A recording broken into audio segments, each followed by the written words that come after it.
How do you remember ICL? I mean, ICL, that's an entire episode in itself. Yeah. जहां आज की तारीख में the IPL stands as the biggest major T20 cricket league in the world, did you know that the IPL was in fact inspired by another cricket league which was started in India in 2007 and was perhaps the first of its kind? जी हाँ, 2007 में the acyl group and G network ने शुरू किया था the ICL और the Indian cricket league.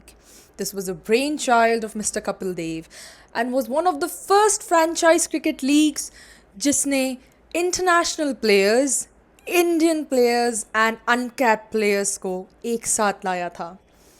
इस league की खासियत ये थी that this was one of those first leagues जहाँ पे city based franchises were formed. जी हाँ, आज जहाँ आप IPL में चेन्नई सुपर किंग्स या कोलकाता नाइट राइडर्स देखते हैं, this was started by the ICL.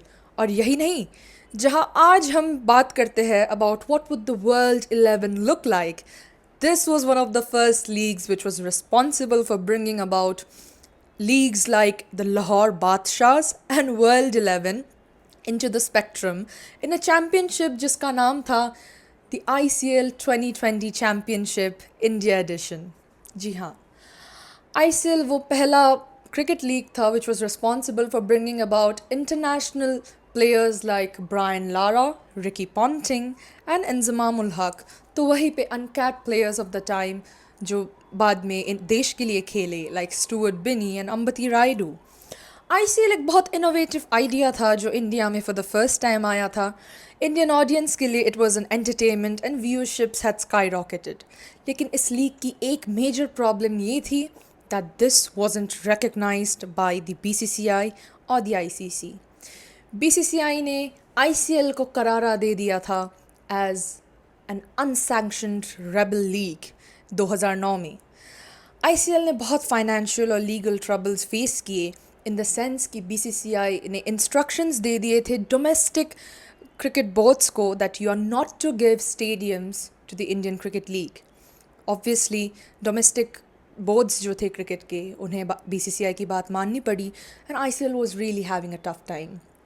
On the same time 2008 में स्थापना हुई IPL की. जब IPL लॉन्च हुआ, it was a major setback for the SL group and for the ICL because जितने भी broadcasters थे, जितने भी sponsors थे, they were all asked to terminate the ICL and join the IPL because ये वो league था which was recognized and launched by the BCCI.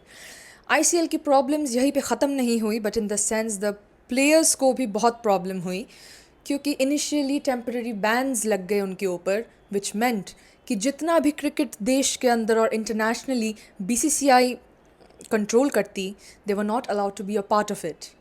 Eight the same time problems did not end just there, but ये भी कि BCCI ने in fact जब इन players को sanction कर दिया तो उनसे कहा दैट अगर आप अपना कॉन्ट्रैक्ट BCCI के साथ चाहते हैं और चाहते हैं कि आपको एमनेस्टी भी ऑफ़र हो बाय BCCI, तो आपको ICL के कॉन्ट्रैक्ट्स टर्मिनेट करने पड़ेंगे.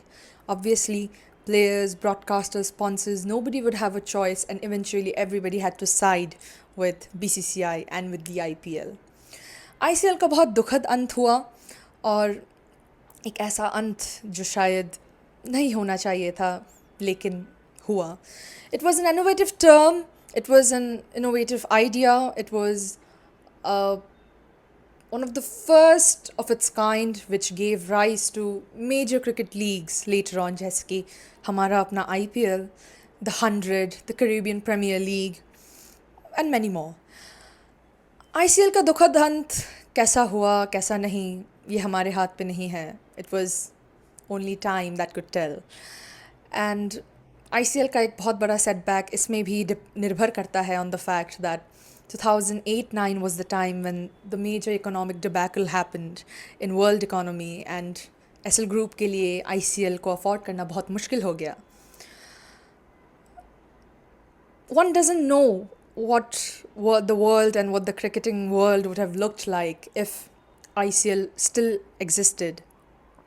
But all of this definitely brings out one question जो है कि क्या ये in a way BCCI की चाल थी to bring about monopoly over all the cricket that could be controlled in and outside of India? What are your thoughts? Do let me know.